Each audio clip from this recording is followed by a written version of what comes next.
तो हेलो मेरे यारो, the martial code of the returns के इस अमेजिंग एपिसोड में आप सभी लोगों का स्वागत है। तो जैसा कि हम सभी लोगों ने लास्ट एपिसोड में देखा था कि जो हुआ था वह ब्लड गॉड कल्ट के लोगों को मारते मारते उसके आखिरी एल्डर को मार रहा था, जहां पर वो उस समय जेजे भी पहुंच चुका था। और वह सुन लेता है कि वह बुढ़ा मरते मरते यहाँ पर ब्लड गॉड यहाँ पर मार्शल आर्ट गॉड का रियल नेम लेते हुए मर जाता है। कहता है कि तुम भी निश्चित तौर पर मरोगे हमारे मास्टर के द्वारा। और इस एपिसोड के शुरुआत में हम सभी देखते हैं कि यहाँ पर वो जो होता है वह उस बुड्ढे को काट देता है 3 पीसों में। और उसे मारने के बाद शांति से सामने की ओर देखता है, तहाँ पर उसे जेजे नजर आता है। और जेजे उसके सामने बैठा हुआ होता है। वो कहता है कि क्या मैंने तुम्हें नहीं कहा था कि तुम्हें वहां पर होटल में ही रुकना है और मेरा इंतजार करना है कुछ दिनों तक। और यहाँ जेजे के मन में चल रहा था कि martial god, the martial god. और वह हुओ को ध्यान से देख रहा होता है और कहता है कि यह कोई उसका वंशज नहीं बल्कि खुद मार्शल गॉड है। आखिरकार ये क्या यहाँ पर बुलशिट चल रहा है और मैं क्या देख रहा हूँ। इसके यहाँ तोते की जगह कौवे उड़ रहे होते हैं। और वह अपने मन में कह रहा होता है तो फिर यह एक बहुत ही बुढ़ा व्यक्ति है, इसके पास कई सालों का एक्सपीरियंस मौजूद है।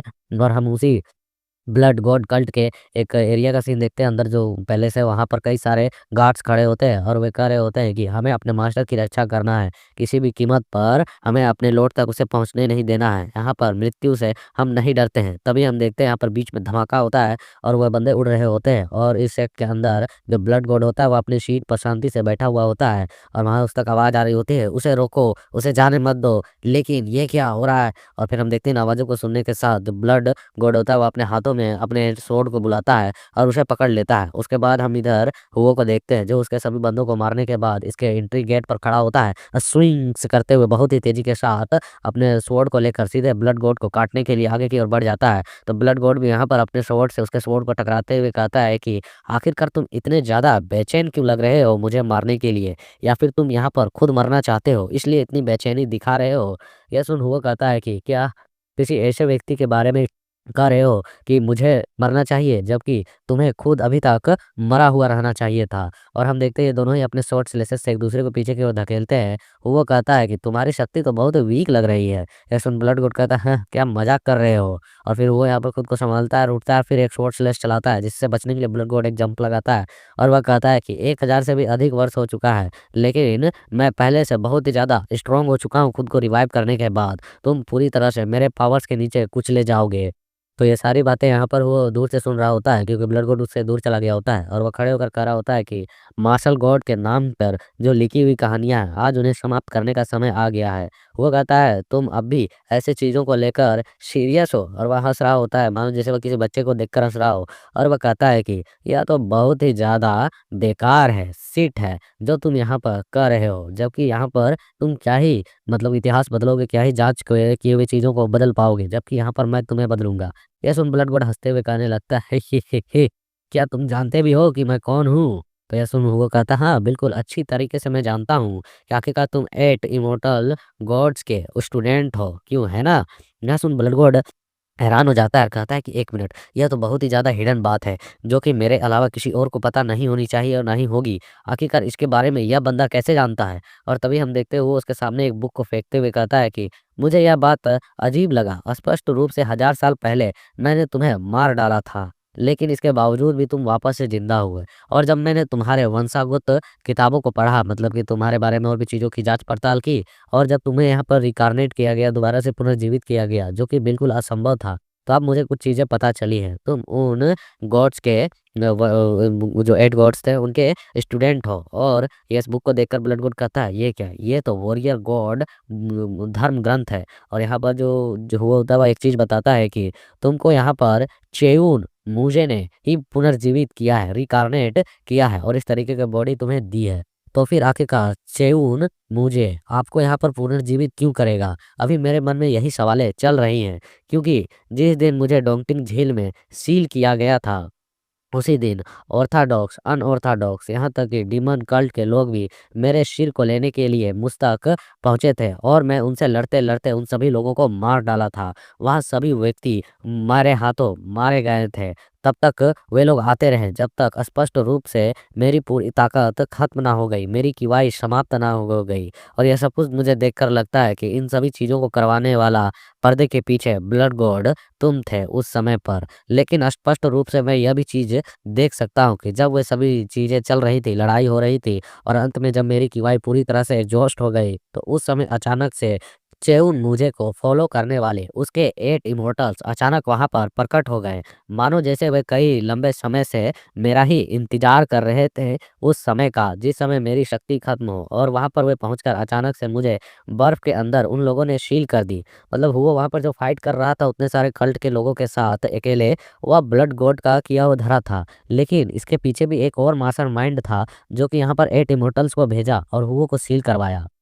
और उस फाइट में ब्लड गोड को शायद हुओ ने पहले ही मार डाला था। और हम देखते हैं यहाँ पर वो करा होता है कि इस प्रकार तुम्हारा जो लक्ष्य था वह वहीं पर समाप्त हो गया। लेकिन चेउन मुझे अचानक से गायब हो गया। क्या तुम्हें यह अजीब नहीं लगा?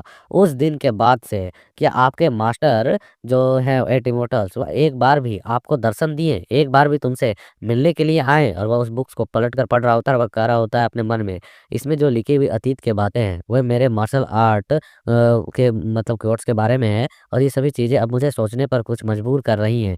ऐसा लग रहा है मानो वह जो कह रहा है वह बिल्कुल ठीक है। वहाँ पर वह चेउन मुझे बिल्कुल मेरे बगल में ही था। ऐसा कैसे हो सकता है? मेरे मास्टर ने ही मेरा यहाँ पर पालन-पोषण किया था और इतना सब कुछ मुझे सिखाया था। क्या वे लोग मेरा इस्तेमाल कर रहे थे? यहाँ पर हुआ जो होता है वह कहता है कि चेउन मुझे ने केवल तुम्हारा ही ध्यान नहीं रखवाया था, बल्कि मेरा भी उसने पालन-पोषण किया था। क्या तुम्हें यह चीज़ अब अजीब नहीं लगती है कि कहीं उसने तुम्हें सिर्फ़ मेरे साथ एक एक्सपेरिमेंटल के तौर पर इस्तेमाल किया, मेरी पावर्स को जाँच करने के लिए तुम्हें क्रिएट किया और उसके बाद तुम्हें एक शतरंज के मोहरे के तौर पर इस्तेमाल करके बीक दिया गया? तो हम देखते हैं ऐसे बातों को सुनकर वह गुस्सा हो जाता है। ब्लड गोड आप पे हमला करने के लिए आते हुए कहता है कि कमीने, आखिरकार तुम्हारी हिम्मत कैसे हुई इस तरह की बेकार की चीज़ों को मेरे सामने लाने की? क्या तुम मेरे और मेरे मास्टर के नाम को यहाँ पर बदनाम करने की कोशिश कर रहे हो? ये सुन हुगो कहता है क्या बदनाम करना? ऐसा बिल्कुल भी नहीं है। और वहाँ हम देखते हैं कि ब्लड बॉडी से लड़ते वक़्त काफ़ी सावधान भी होता है। और वो कहता है कि अभी भी जो तुम्हारी यहाँ पर एक्टिविटीज़ है उन्हें देखकर यही मैं कह सकता हूँ कि ऐसा लगता है कि आपको अभी यहाँ पर छोड़ दिया गया है अकेले उसके द्वारा। क्योंकि तुम दोबारा रिक्रूनेट हुए और उसके बाद तुम्हें कुछ ख़ास पावर्स नहीं मिली है। ये सुन वो अपनी फायर पावर एको एनर्जी को रिलीज़ करता है। और फिर हम देखते हैं यहाँ पर उस पैलेस के अंदर एक जोरदार धमाके की आवाज़ें गूंज रही होती है और यहाँ पर ब्लड गॉड अपने स्वॉर्ड में अपने फायर एनर्जी को रिलीज़ करते हुए सीधे हुओ की तरफ अटैक कर देता है। और हम देखते हैं उसके जो स्वॉर्ड स्लेसेस होते हैं वह यहाँ पर हुओ के बॉडी पर लग रहे होते हैं, कट्स बना रहे होते हैं। बट हुओ भी यहाँ पर अपनी विंड पावर का इस्तेमाल कर रहा होता है और एक विंड एनर्जी स्लेश का इस्तेमाल करते हुए ब्लड गॉड की ओर रिलीज़ कर देता है, जिसका मुकाबला करने में यहाँ पर ब्लड गॉड की पसीने छूट जाते हैं और उसकी हालत बुरी तरह से खराब हो रही होती है। और वह कह रहा होता है आखिरकार इसके अंदर कितनी ज़्यादा पावर है, इसके अंदर कितनी ज़्यादा क्षमताएँ हैं। और इसके फेस पर भी 1 आध 2 कट्स लग रहे होते हैं। और इधर देखते हुए वो जो कि लगातार अपने स्वॉर्ड को घुमाए जा रहा होता है और अपनी विंड की पावर को बढ़ाए जा रहा होता है। ब्लड गॉड कहता है कि आखिरकार यह एक डीमन की तरह ताकतवर क्यों है? इतना ज़्यादा शक्तिशाली कैसे है? तो यहाँ पर वह चिल्लाते हुए कहता है कि ब्लड गॉड, तुम यहाँ पर मेरे सामने अपने पावर्स को छिपाने की कोशिश कर रहे हो या फिर अपने आप को यहाँ पर बहुत ही ज़्यादा ग्रेट मानते हो जो मुझसे फुल पावर के साथ फाइट नहीं कर रहे हो? तभी हम देखते हैं हुgo के द्वारा किए हुए बवंडर की वजह से उस पैलेस का एक एरिया भी धमाके में टूट जाता है, गायब हो जाता है। और हुgo की आवाज़ आ रही होती है, क्या मैं अपनी शक्ति को छुपा रहा हूँ? बिल्कुल भी नहीं।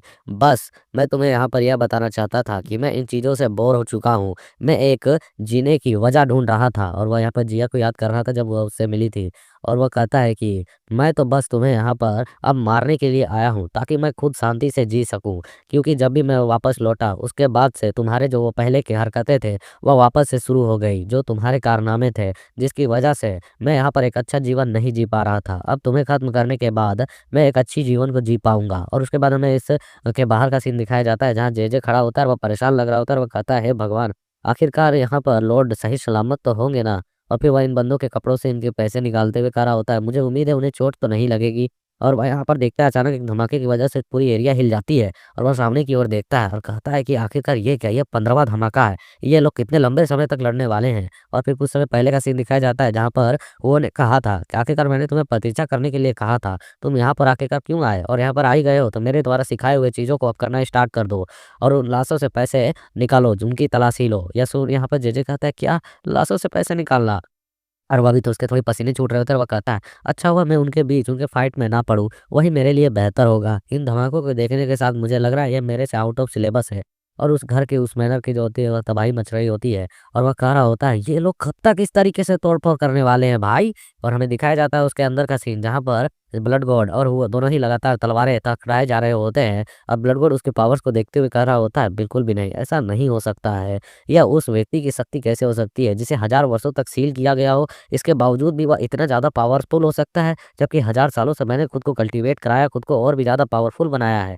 यहाँ पर जो हुआ होता है वह कहता है कि क्या तुमको लगता है कि दूसरों के शरीर में प्रवेश करने के बाद कोई और बॉडी तुम खोज लोगे, मर के ज़िंदा होगे, किसी और बॉडी में चले जाओगे और अपने बुढ़ापे को टाल दोगे, तो तुम स्वाभाविक रूप से और भी ज़्यादा स्ट्रॉन्ग हो जाओगे। यह सुन यहाँ पर यह कहता है कि कमीने, क्या तुम्हें लगता है कि मैं ताकतवर नहीं हूँ? और यह कहकर वो अपने फायर फ्लेम के पावर को और भी ज़्यादा बढ़ाता है। और ये हम देखते हैं यहाँ पर वो भी काफ़ी ज़्यादा हैरान हो चुका होता है इसके पावर फ्लेम्स को देखने के साथ और वह यहाँ पर हैरानी से अब उन सभी फ्लेम्स के एनर्जी को देख रहा होता है और कहता है कि ये क्या है? ये तो एक फायर फ्लेम कल्टीवेशन टेक्निक है। क्या इसने यहाँ पर फायर आर्ट्स को कल्टीवेट किया है? और इसके इसी सीन के साथ यहाँ पर यह एपिसोड कंप्लीट होता है। So like, share, comment and your support for next episode.